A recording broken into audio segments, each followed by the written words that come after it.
Hello! There's a giant snowstorm here today and I'm stuck inside thinking about robots. I love machines. I think that automation is really cool, as you all have heard before.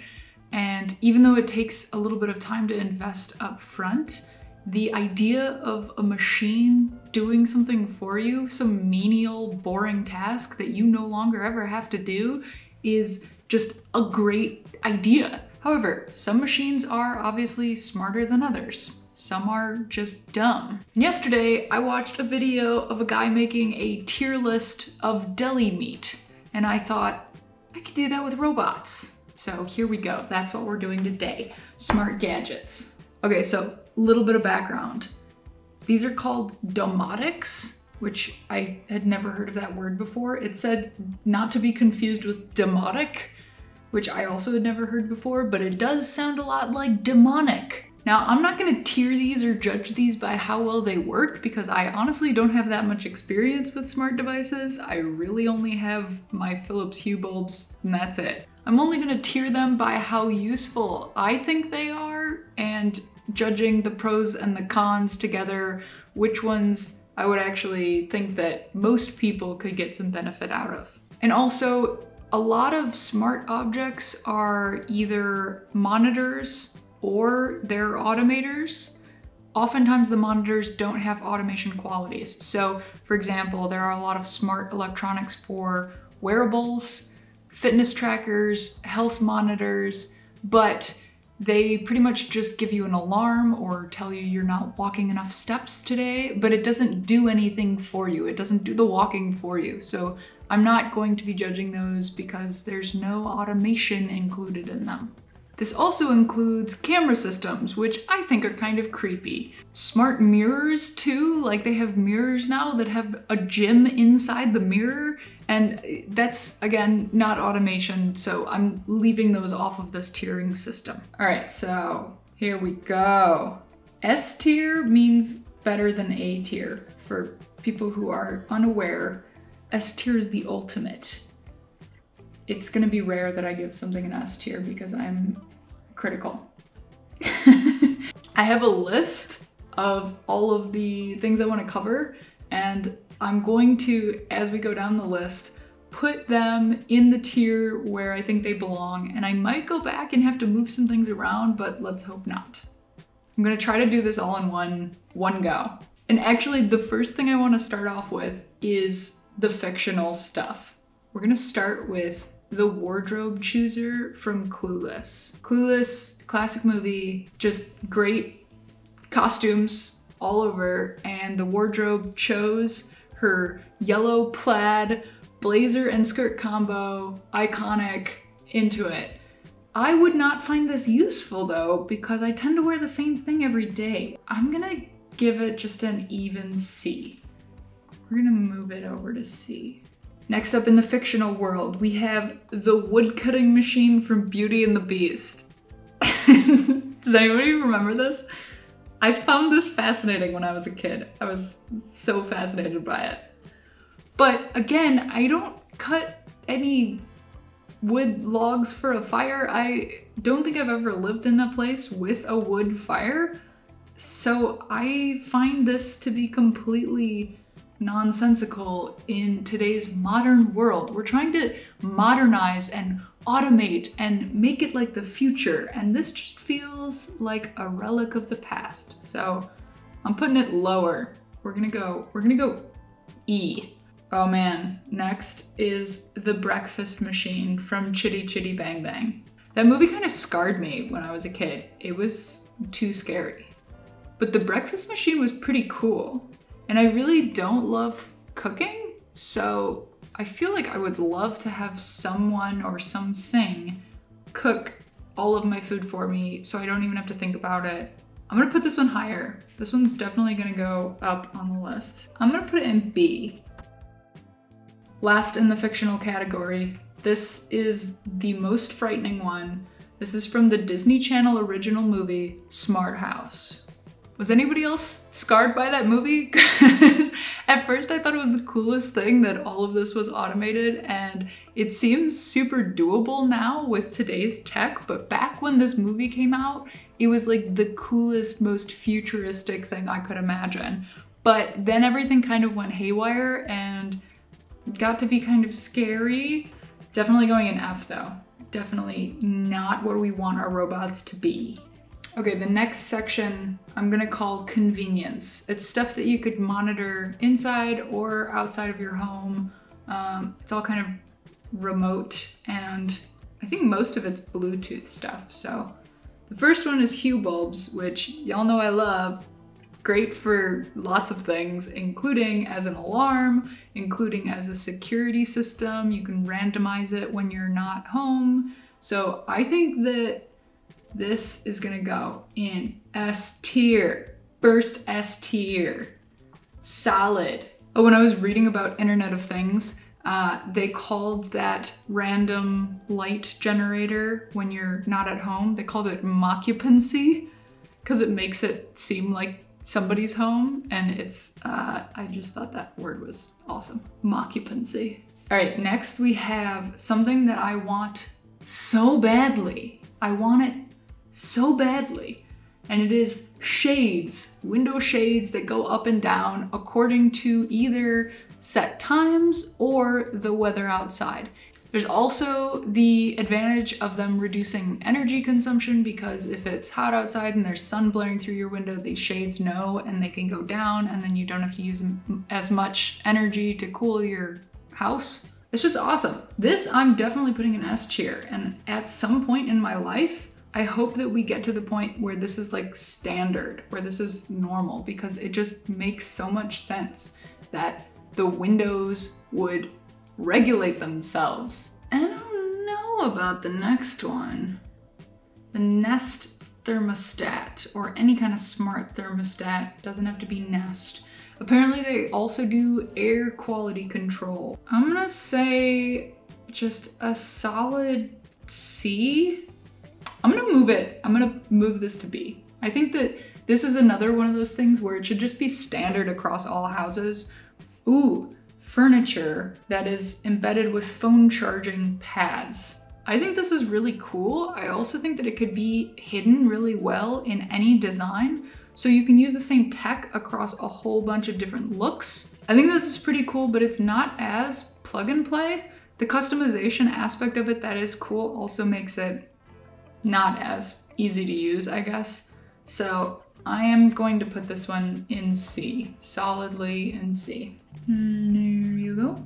Gosh, I love robots so much. They're so cool. Oh, this next one, this is another one that's a bit too far for me. It's a bit too scary, although it is super plug and play. It would be your assistant, your smart assistant, your Google Home, your Amazon Alexa. And I don't know why you would want something listening to you constantly. So, man, I just know that a lot of people get use out of these things. I just don't personally feel like it's adding much value. Most of what it does, you could just ask your phone. So there's no need to have this extra device, in my opinion. I'm gonna put this one in D, cause it's scary. I don't know, it's getting down there into like the smart house. Like, I'm not touching it. It's going in D, that's it. This one's definitely cuter. This is probably the cutest one I have on here, and that is self-watering plant pots. You still need to add water, I think, to these. So it's not full automation, but I could see in the future them having the option to have full automation for these.